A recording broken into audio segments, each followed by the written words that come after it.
अंधेरे की चीख। रात के गहरे अंधेरे में एक छोटे से गांव के बाहर एक पुराना मकान खड़ा था। इस मकान के बारे में गांव में कहा जाता था कि यहाँ कोई न रहता है और यह जगह भूतिया है।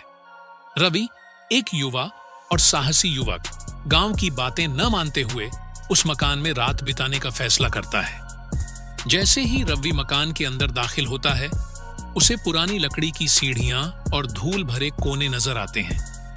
रवि ने अपने बैग को एक कोने में रखा और झपकी लेने की कोशिश की, लेकिन जैसे ही उसने आंखें बंद की, उसे अजीब अजीब आवाजें सुनाई देने लगी। पहले तो आवाजें हल्की थीं, लेकिन जल्दी ही वे तेज और डरावनी हो गईं, जैसे कि कोई चीखें सुनाई दे रही हो। रवि ने अपनी आंखें खोली और कमरे में चारों ओर देखा, लेकिन कोई नहीं था। तभी रवि की नजर एक पुरानी तस्वीर पर पड़ी जो दीवार पर लटकी थी।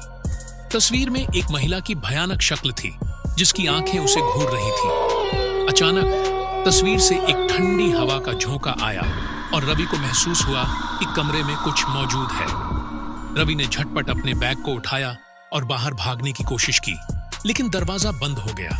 उसने दरवाजे को धक्का दिया और चीखते हुए कमरे के बीच में दौड़ा। तभी तस्वीर की आंखें चमक उठी और महिला की हंसी कमरे में गूंजने लगी। अचानक दरवाजा खुल गया और रवि बाहर भाग आया। जब वह बाहर आया तो उसकी आंखें भय से फटी हुई थी। गांव वालों ने रवि को देखा और सुना कि उस रात के बाद से वह कभी भी रात में अकेला नहीं सोया और उस भूतिया मकान का नाम सुनते ही उसके चेहरे पर डर तैर जाता था। आज भी रात के अंधेरे में उस मकान की गूंज और चीखें सुनाई देती हैं और कोई भी उस भूतिया मकान की ओर जाने की हिम्मत नहीं करता।